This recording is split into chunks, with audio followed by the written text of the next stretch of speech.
mapagpalang umaga po sa ating lahat. So, likas nga po sa mga tinutulungan ni Kalingap Rab ngayon ay with honor nga po sa kanilang paaralan. So, kapag ikaw ay sponsors dito kila VNC, Carla at ang iba pa, ay mapaproud ka po talaga ng husto.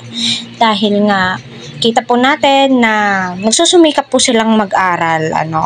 At saka itong si VNC ay sinabing niya nga po sa kanyang vlog, lahat ng binibigay po ng mga sponsors na mga utensils, mga kagamitan upang sila ay makapanimula ng pagluluto ay magagawa na po nila kaysa maglabas sila.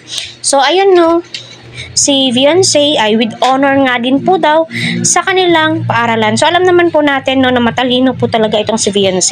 Kita naman po natin yung mga records niya naka-display nga po sa kanilang tahanan.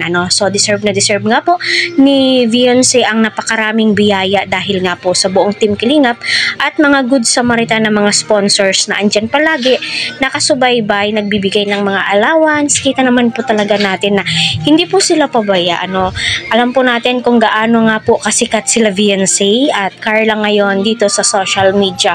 Lalo po silang minamahal ng kanilang mga supporters. Kaya patuloy po nating suportahan si Kalingap Rab, Kuya Val, Kalingap Edu at ang Kalingap K-Boys and mga scouter. Syempre kita naman po natin yung mga scouter po nila na ang sisipag. Yes, deserve po ni Kalingap Rab siya yung guest of honor. Makita po niya na kanyang tinutulungan ay may honor. So napakasarap kaya sa pakiramdam yung makita mo yung tinutulungan mo na worth it yung pagtulong mo sa kanya, worth it dahil nga po nagsusumikap po sila sa pag-aaral.